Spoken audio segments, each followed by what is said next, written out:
السلام علیکم ورحمۃ اللہ تعالی وبرکاتہ۔ بسم اللہ الرحمن الرحیم۔ بین یلزم تصورہ من تصور الملزوم او من تصورہما الجزم باللزوم غیر بین بخلافہ وإلا فعرض مفارق یدوم او یزول بسرعت او بطوء۔ لازم کا بیان چل رہا تھا۔ ابتداءً لازم کی دو قسمیں بیان ہوئیں، لازم ماہیت اور لازم وجود۔ یعنی ایک وہ لازم جو نفس ماہیت من حیث حیا کو لازم ہوتا ہے، قطع نظر اس بات سے کہ وہ ماہیت موجود ہے یا موجود نہیں ہے، موجود ہے تو خارج میں یا ذہن میں۔ دوسرا وہ لازم جو ماہیت کے وجود کو لازم ہوتا ہے، خواہ اس کا وجود خارج میں ہو یا ذہن میں ہو۔ یہاں سے لازم کی دوسری تقسیم ہے، اور یہ دوسری تقسیم لازم ماہیت اور لازم وجود دونوں میں جاری ہوگی۔ دوسری تقسیم یہ ہے کہ لازم کی دو قسمیں ہیں، لازم بین اور لازم غیر بین۔ لازم بین کا مطلب یہ ہے کہ ملزوم کے تصور سے اس لازم کا تصور لازم آئے، یا ملزوم اور لازم دونوں کے تصور سے جزم باللزوم ہو، یعنی لزوم کا جزم اور یقین ہو۔ اس سے معلوم ہوا کہ لازم بین کی دو صورتیں ہیں، ایک یہ ہے کہ ملزوم کے تصور سے اس کا تصور لازم آئے، دوسرا یہ کہ ملزوم اور لازم دونوں کے تصور سے لزوم کا جزم اور یقین ہو۔ پہلا جو معنی ہے بین کا، یعنی ملزوم کے تصور سے اس کا تصور لازم آئے، اسے کہتے ہیں لازم بین بالمعنی الاخص۔ دوسرا معنی جو بتایا گیا کہ ملزوم اور لازم دونوں کے تصور سے لزوم کا جزم اور یقین ہو، اسے لازم بین بالمعنی العام کہا جاتا ہے۔ لازم غیر بین وہ ہے جو اس کے برخلاف، یعنی اس میں ملزوم کے تصور سے لازم کا تصور لازم نہ آئے، اور اسی طرح سے ملزوم اور لازم کے تصور سے لزوم کا جزم اور یقین نہ ہو، بلکہ اس کے لیے کسی دلیل کی ضرورت پیش آئے۔ وَإِلَّا فَعَرْضٌ مُفَارِقٌ، ورنہ وہ عرض مفارق۔ وَإِلَّا کا تعلق ان امتنع انفکاکہ عن الشیء سے، یعنی شے سے اس کا جدا ہونا اگر محال نہ ہو بلکہ ممکن ہو تو وہ عرض مفارق۔ عرض مفارق کی تین صورتیں ہیں، ایک یہ ہے کہ اس عرض کا جدا ہونا ممکن تو ہے فی نفسہ ہی، لیکن کبھی جدا ہوتا نظر نہ آئے بلکہ اس کے لیے دائمی، عروض اس کا دائمی۔ دوسری صورت یہ ہے کہ وہ عارض زائل ہو سکتا ہو اور تیزی کے ساتھ زائل ہو۔ تیسری صورت یہ ہے کہ وہ عارض زائل ہو مگر دیر میں زائل ہو۔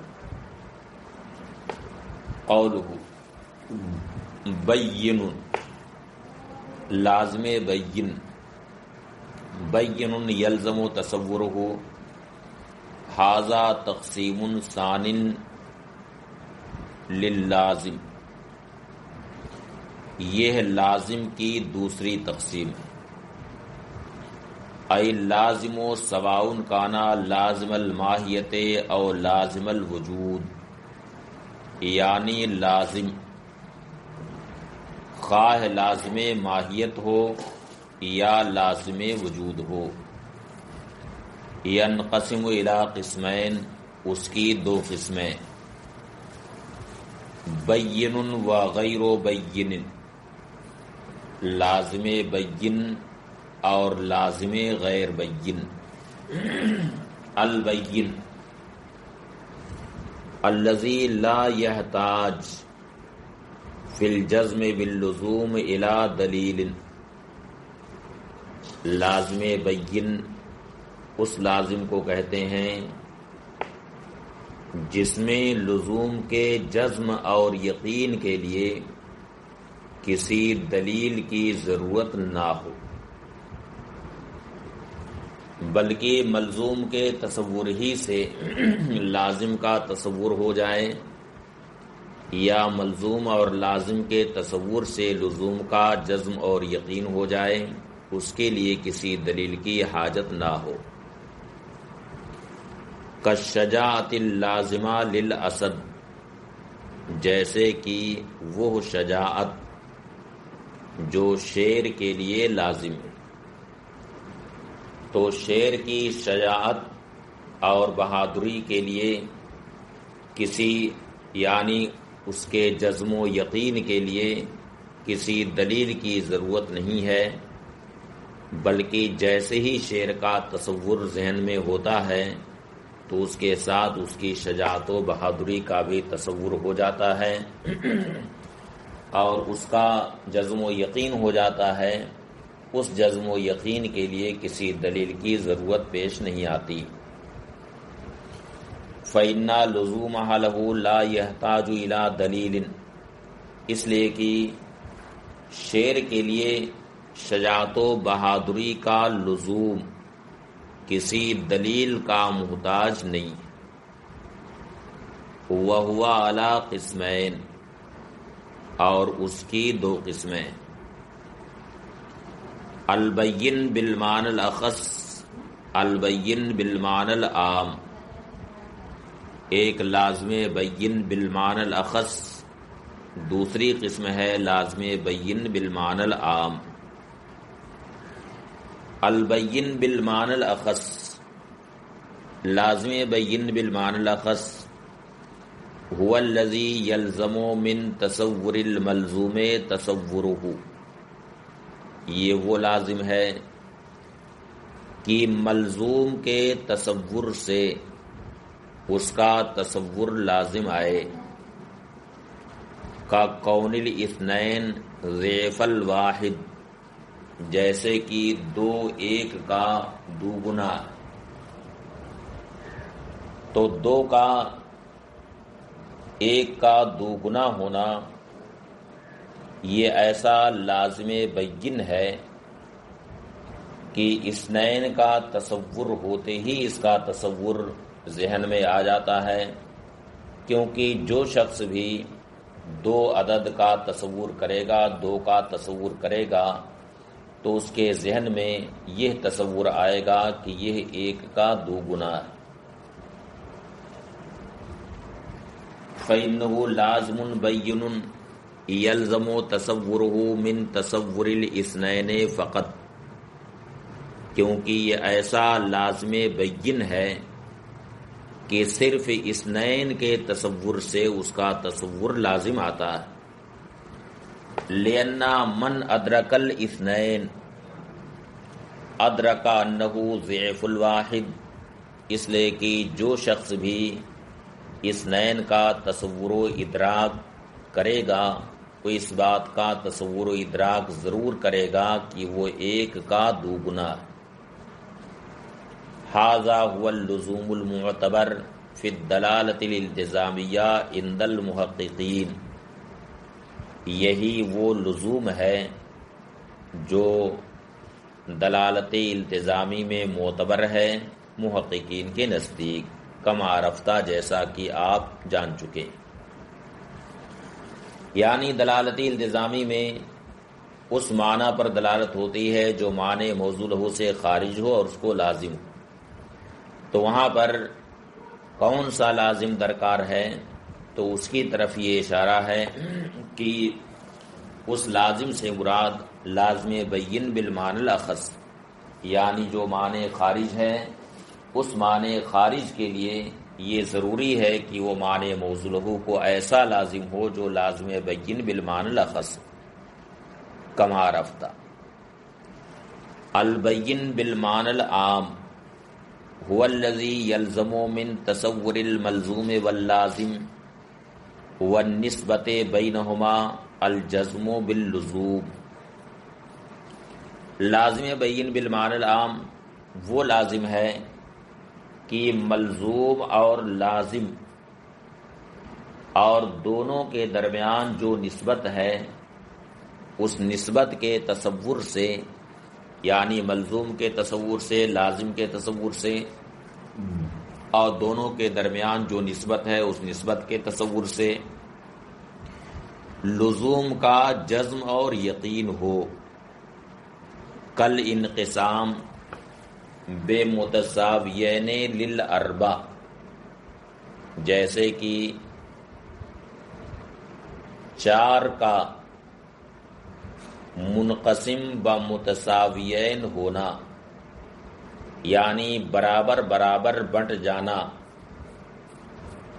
یہ ہے ایسا لازمہ ہے کہ جب 4 کا تصور ہوگا تو 4 کے تصور سے یہ تصور ذہن میں آئے گا کہ 4 کا عدد وہ عدد ہے جو برابر برابر منقسم ہو جاتا ہے، یعنی بلا کسر کے یہ برابر برابر منقسم ہو جاتا ہے۔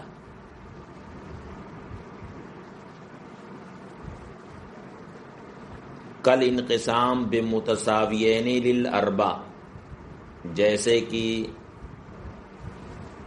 2 برابر حصوں میں منقسم ہونا اربع کے لیے لازم ہے۔ فَإِنَّهُ لَا يَلْزَمُ مِن تَصَوُّرِ الْأَرْبَعَةِ تَصَوُّرُ الْانْقِسَامِ بِمُتَسَاوِيَيْن، اس لیے کہ اربع کے تصور سے 2 برابر حصوں میں منقسم ہونے کا تصور لازم نہیں آتا، لیکن اربع اور انقسام کے تصور سے دونوں کے درمیان لزوم کا جزم اور یقین ہوتا، یعنی محض ماہیت اربع کے تصور سے منقسم بمتساویین ہونے کا تصور ذہن میں نہیں آتا۔ البتہ جس نے ماہیت اربع کا تصور کیا اور اس کے ساتھ ساتھ اس نے منقسم بمتساویین ہونے کا جو معنی ہے اس کا بھی تصور کیا اور پھر ایک کو دوسرے کی طرف منسوب کیا، تو اب ان تصورات کے بعد دونوں کے درمیان، یعنی ماہیت اربع اور منقسم بمتساویین ہونا، ان دونوں کے درمیان لزوم کا جزم اور یقین ہوتا ہے۔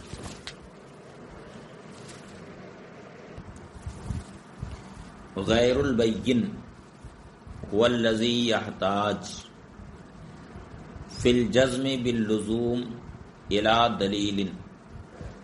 لازم غیر بین وہ لازم ہے کہ لزوم کے جزم اور یقین میں کسی دلیل کی ضرورت پیش آئے، یعنی محض ملزوم اور لازم کے تصور سے لزوم کا جزم اور یقین نہ ہو، بلکہ لزوم کے جزم اور یقین کے لیے کسی دلیل کی ضرورت پیش آئے۔ کل حدوث اللازم للعالم، جیسے کہ حدوث حادث ہونا یہ عالم کے لیے لازم ہے، مگر عالم کے لیے جو اس کا لزوم ہے اس لزوم کے لیے دلیل کی ضرورت پیش آتی ہے، چنانچہ اس کے لیے دلیل قائم کرنی پڑتی ہے کہ العالم متغیر وکل متغیر حادث فالعالم حادث۔ تو یہاں پر تغیر عالم سے استدلال کیا گیا اس بات پر کہ عالم حادث ہے، تو حادث ہونا عالم کے لیے جو لازم ہے یہ لازم غیر بین. کل حدوث اللازم للعالم غیر البین هو الذی یحتاج فی الجزم باللزوم الی دلیل. لازم غیر بین وہ ہے کہ جزم باللزوم میں دلیل کی ضرورت پیش آئے. کل حدوث اللازم للعالم جیسے کہ وہ حدوث جو عالم کے لیے لازم. فَإِنَّ لُزُومَهُ لِلْعَالَمِ يَحْتَاجُ إِلَى دَلِيلٍ. اس لیے کہ عالم کے لیے حدوث کا لازم ہونا دلیل کا محتاج. وَهُوَ تغیر، اور دلیل ہے عالم کا متغیر ہونا. قولہ فَأَرْضٌ مُفَارِقٌ، ورنہ یعنی اگر عارض کا شے سے جدا ہونا محال نہ ہو بلکہ ممکن ہو تو وہ عرض مفارق. هو الذی لا یمتنع انفکاکہ عن الشیء، یہ وہ ہے کہ شے سے اس کا جدا ہونا محال نہ ہو. وَهُوَ عَلَى قِسْمَيْن، عرض مفارق کی دو قسمیں. احدہما ما یدوم عروضہ للمعروض، ایک یہ ہے کہ معروض کے لیے اس کا عارض ہونا دائمی، یعنی اگرچہ اس کا جدا ہونا فی نفسہ ہی ممکن ہے لیکن وہ کبھی جدا نہ ہوتا ہو بلکہ دائمی طور پر معروض کے ساتھ وہ قائم رہتا. کالسیر للشمس والقمر، جیسے کہ چاند اور سورج کا چلنا. تو سیر شمس و قمر کے لیے عرض مفارق کہ اگرچہ فی نفس ہی انفکاک ممکن ہے لیکن چلنا ان دونوں کے لیے دائمی طور پر ثابت. وَكَالْكُفْرِ لِأَبِي جَهْلٍ وَالنِّفَاقِ لِابْنِ أُبَيْ، اور دوسری مثالیں اس کی پیش کی ہیں کہ ابو جہل کے لیے کفر اور ابن ابی کے لیے نفاق، یہ دونوں بھی عرض مفارق. وَثَانِيهِمَا ما یزول عن المعروض، دوسری قسم وہ عارض ہیں جو معروض سے زائل ہو جائے. وہ عرض مفارق جو معروض سے زائل ہو جائے، خواہ اس کا زوال تیزی کے ساتھ ہو یا اس کا زوال آہستگی سے ہو. اما بسرعت، خواہ تیزی سے اس کا زوال ہو. کا حمرت الخجل و صفرت الوجل، جیسے کہ شرمندہ آدمی کے چہرے پر جو سرخی طاری ہوتی، یہ سرخی بڑی تیزی کے ساتھ چہرے سے زائل ہو جاتی.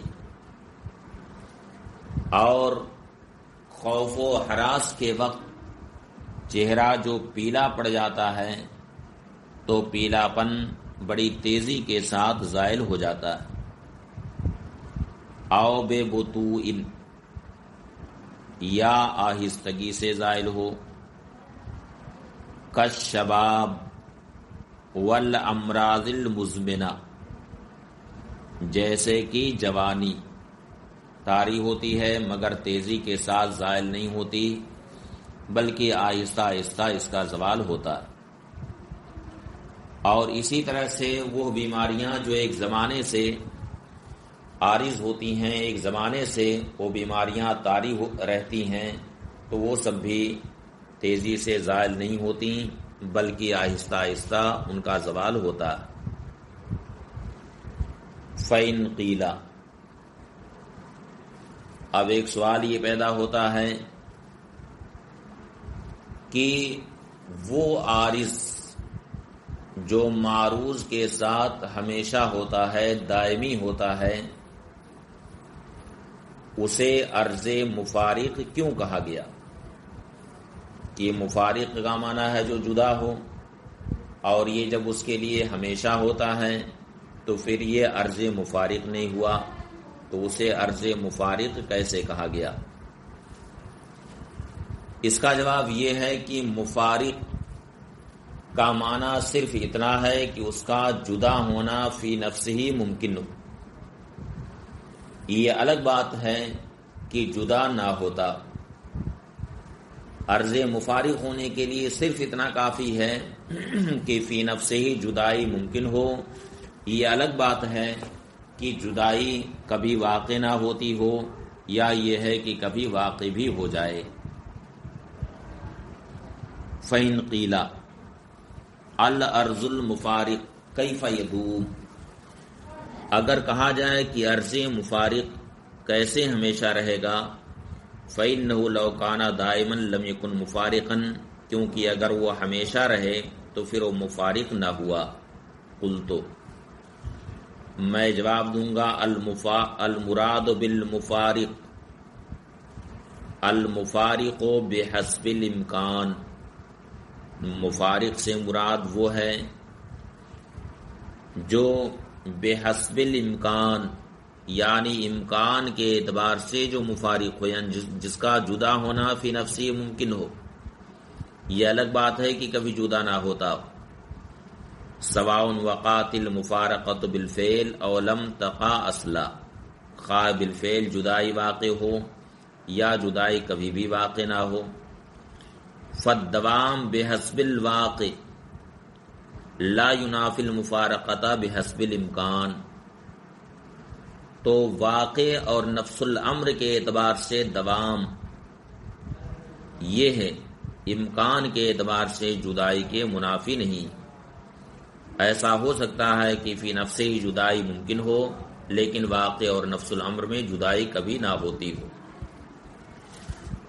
تو دوام واقع کے اعتبار سے ہے، اور مفارقہ یعنی جدائی امکان کے اعتبار سے، اور دونوں میں کوئی تنافی نہیں۔ یہ بحث ختم ہوئی۔ فصل، مفہوم الکلی یسمى کلا منطقیا ومعروضه طبعیا والمجموع عقلیا۔ کلی کی تین قسمیں، کلی منطقی، کلی طبعی اور کلی عقلی۔ کلی کا نفس مفہوم من حیث ہوا اسے کلی منطقی کہا جاتا ہے، اور کلی کا معروض یعنی کلی کا مفہوم جس کو عارض ہوتا ہے۔ کلی کا مفہوم جو اس سے پہلے بیان کیا گیا کہ جس کا نفس تصور کثیرین کے درمیان وقوع شرکت سے مانے نہ ہو، یعنی کثیرین پر اس کے صدق کا فرض کیا جانا ممکن ہو۔ یہ مفہوم جس کو عارض ہوگا تو اس کے معروض کو، جس کو عارض ہوگا اس کو طبعی کہا جاتا ہے، یعنی کلی منطقی کا جو معروض ہے، جو مصداق ہے اس کا، اسے کلی طبعی کہا جاتا ہے۔ والمجموع عقلیًا، اور دونوں کے مجموعہ کو، یعنی کلی کا مفہوم اور اس مفہوم کا جو معروض ہے، دونوں کے مجموعہ کو کلی عقلی کہا جاتا ہے۔ وَكَذَا الْأَنْوَاعُ الْخَمْسَةُ، اسی طرح سے انواع خمسہ، یعنی نو جنس فصل خاصہ عرض عام، یہ جو کلیات خمسہ ہیں ان میں ہر ایک کے اندر یہ تینوں قسمیں نکلیں گی، منطقی، طبعی اور عقلی۔ چنانچہ نو کی بھی تین قسم ہوگی، نوع منطقی، نوع طبعی اور نوع عقلی۔ جنس کی بھی تین قسمیں ہوں گی، جنس منطقی، جنس طبعی اور جنس عقلی، علی ھذا القیاس۔ قولہ مفہوم الکلی هو الذي لا يمتنع فرض صدقه على كثيرين يسمى کلیا منطقیا۔ کلی کا مفہوم یعنی کثیرین پر جس کے صدق کا فرض کیا جانا محال نہ ہو، اس کا نام رکھا جاتا ہے کلی منطقی، لأن المنطقیہ یقصد من الکلی ھذا المعنی۔ اسے منطقی اس وجہ سے کہا جاتا ہے کہ مناطقہ کلی کا لفظ بول کر کے یہی معنی مراد لیتے ہیں، اسی معنی کا قصد کرتے ہیں۔ لأن المنطقیہ یقصد من الکلی ھذا المعنی، اس لیے کہ منطقی کلی سے اس معنی کا قصد کرتا ہے۔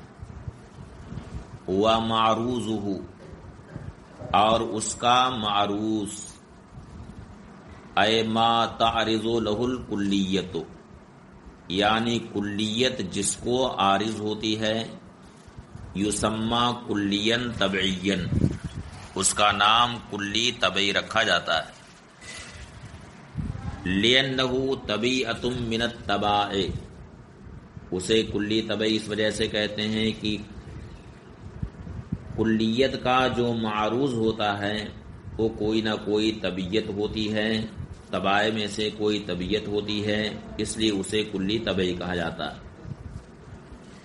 والمجموع المرکب من ھذا العارض والمعروض، اور وہ مجموعہ جو اس عارض اور معروض سے مرکب ہے، یعنی کلی طبعی،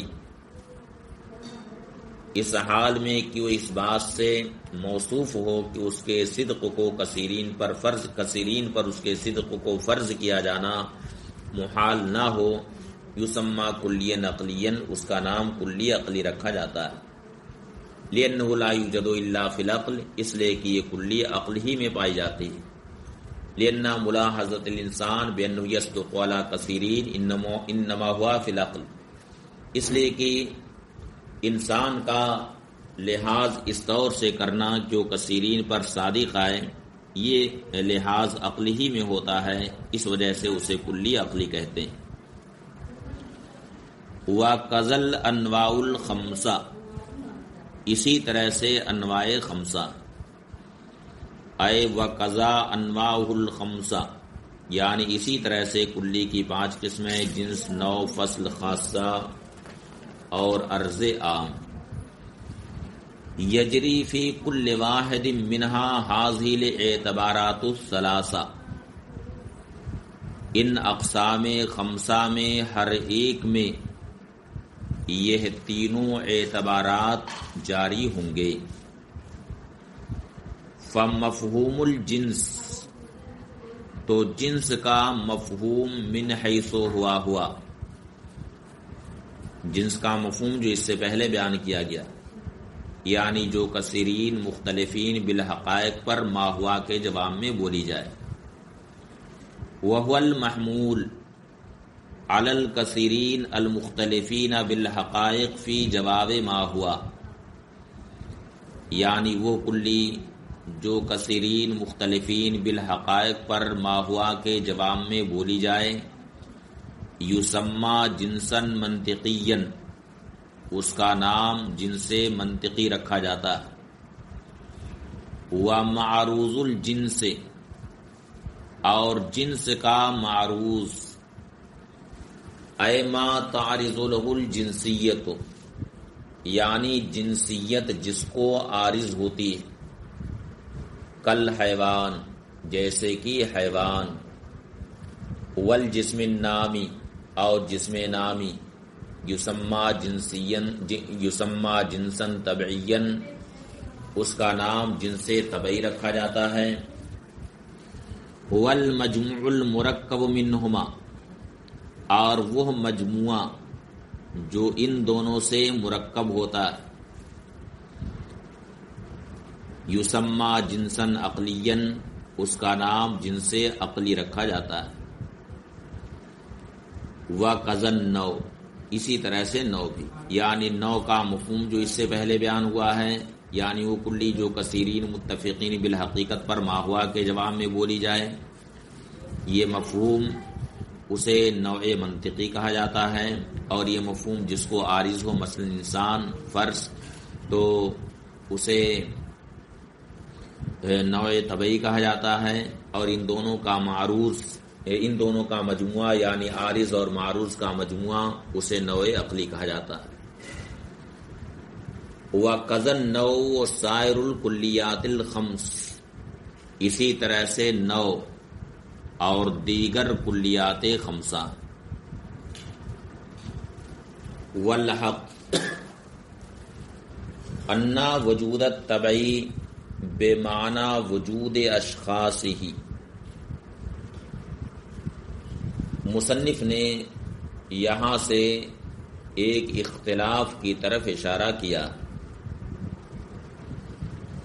اختلاف یہ ہے کہ کلی طبعی خارج میں موجود ہوتی ہے یا نہیں. اس بارے میں دو مذہب ہیں. ایک مذہب یہ ہے کہ کلی طبعی خارج میں موجود ہوتی. دوسرا مذہب یہ ہے کہ کلی طبعی خارج میں موجود نہیں ہوتی،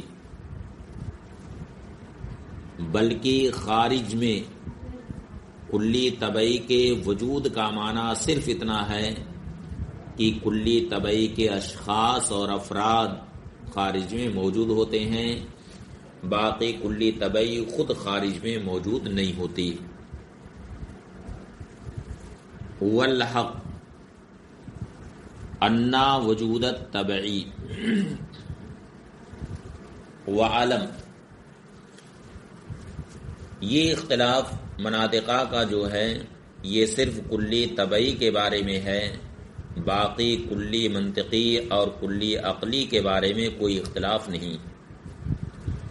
بلکہ سارے مناطقہ اس بات پر متفق ہیں کہ کلی منطقی اور کلی عقلی یہ دونوں خارج میں موجود نہیں، خارج میں ان دونوں کا وجود ثابت نہیں، بلکہ ان دونوں کا وجود محض ملاحظہ عقل سے ہے. یعنی عقل ان دونوں کا ملاحظہ کرتی ہے، دونوں کا تصور کرتی ہے، تو محض ملاحظہ عقل سے کلی منطقی اور کلی عقلی کا وجود ہوتا ہے. تو یہ اختلاف صرف کلی طبعی کے بارے میں. والحق ان وجود الطبعی وعلم ان الکلیہ المنطقیہ والعقلیہ لم یثبت وجودہما فی الخارج، جان لو کہ کلی منطقی اور کلی عقلی کا وجود خارج میں ثابت نہیں ہے، بل وجودہما بملاحظۃ العقل، بلکہ ان دونوں کا وجود عقل کے ملاحظہ سے. والکلی الطبعی اختلف فی وجودہ فی الخارج، اور کلی طبعی کے خارج میں موجود ہونے کے تعلق سے مناطقہ کا اختلاف. چنانچہ قدما یہ کہتے ہیں کہ کلی طبعی خارج میں موجود ہوتی ہے، متقدمین کہتے ہیں کہ کلی طبعی خارج میں موجود ہوتی ہے، اور متاخرین یہ کہتے ہیں کہ کلی طبعی خارج میں خود موجود نہیں ہوتی ہے، بلکہ خارج میں اس کے اشخاص اور افراد و مصادیق صرف موجود ہوتے ہیں. مصنف نے یہاں پر متاخرین کا مذہب اختیار کیا. والمصنف اختار مذہب المتاخرین، اور مصنف نے متاخرین کا مذہب اختیار کیا. القائلین بعدم وجودہ فی الخارج، جو اس بات کے قائل ہیں کہ کلی طبعی خارج میں موجود نہیں ہوتی. وقال، اور مصنف نے کہا، معنی وجود الکل طبعی فی الخارج، خارج میں کلی طبعی کے موجود ہونے کا معنی یہ ہے کہ اس کے افراد خارج میں موجود ہیں. مثلا اذا قیل الانسان موجود فی الخارج، مثلا جب کہا جائے کہ انسان خارج میں موجود ہے، فالمعنی، تو اس کا معنی یہ ہے کہ ان اشخاص و افراد ہو موجودۃ فی، کہ اس کے اشخاص اور افراد خارج میں موجود ہیں. باقی خود انسان کلی خارج میں موجود نہیں ہے، کیونکہ ظاہر سی بات ہے کہ انسان اگر اپنی کلیت کے ساتھ خارج میں موجود ہو تو ظاہر سی بات ہے کہ کلی کثیرین پر صادق آتی ہے بیک وقت. تو اب اگر یہ انسان کلی خود خارج میں موجود ہو تو لازم آئے گا کہ بیک وقت وہ متضاد صفتوں سے متصف ہو. مثلا اس کے افراد و مصادیق میں سے کوئی گورا ہے، کوئی کالا ہے، کوئی طویل ہے، کوئی قصیر ہے، اس طرح سے متضاد صفتیں ہیں. تو اگر انسان اپنی کلیت کے ساتھ خارج میں موجود ہو جائے تو بیک وقت شے واحد کا متضاد صفتوں سے متصف ہونا لازم آئے گا. اور اسی طرح سے انسان کچھ انسان مثلا کہیں ایک جگہ ہیں، دوسرے کوئی کہیں اور ہیں، اس طرح سے متعدد مکانات میں ہیں، تو اس طرح سے شے واحد کا متعدد مکانات میں بھی ہونا لازم آئے گا. لِأَنَّهُ لَوْ وُجِدَ الْإِنسَانُ الْكُلِّ فِي الْخَارِجِ، اس لیے کہ اگر انسان کلی خارج میں موجود ہو جائے، لزم اتصاف الشیء الواحد بالصفات المتضادہ، تو شے واحد کا متضاد صفتوں سے متصف ہونا لازم آئے گا. جیسے کہ کلیت اور جزئیت یہ متضاد صفتیں.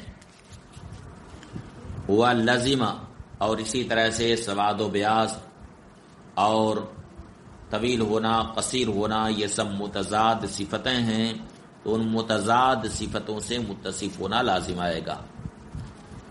ہوا لازمہ وجود الشیء الواحد فی الامکنۃ المتعددہ، اور یہ بھی لازم آئے گا کہ شے واحد متعدد مکانات میں، متعدد جگہوں میں موجود ہو، اور یہ محال.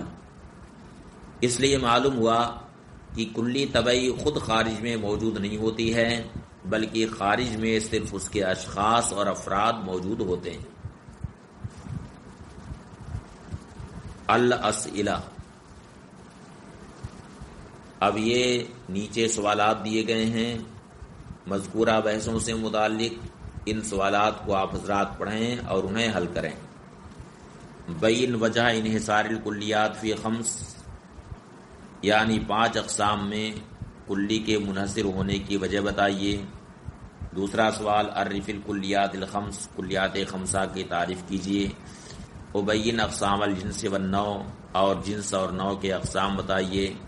ما بیان مراتب النوع والجنس، ساتھ ہی نوع جنس کے مراتب بھی بتائیے. تیسرا سوال ہے کہ ماذا تفہم بالمقسم والمقوم، مقسم اور مقوم سے آپ کیا سمجھتے ہیں. بین واضح ان المقوم للعالی مقوم للسافل دون العکس، اور یہ بیان کیجیے اور واضح کیجیے کہ عالی کا مقوم سافل کا مقوم ہے، اس کے برعکس نہیں. اذکر الفرق بین النوع الحقیقی والنوع الاضافی، نوع حقیقی اور نوع اضافی کے درمیان فرق بتائیے اور مثال بھی دیجیے. عرف الکلیت طبعیہ والمنطقیہ والعقلی، کلی طبعی، منطقی اور کلی عقلی کی تعریف کیجیے. اشرح آیاتی، اس عبارت کی تشریح کیجیے. والحق ورنہ وجود طبعی بمعنی وجود اشخاصی. بین اقسام اللازم، لازم کے اقسام بتائیے. ما تمثیل، اور ساتھ ہی ان اقسام کی مثالیں بھی دیجیے. ان سوالات کو آپ حضرات حل کریں.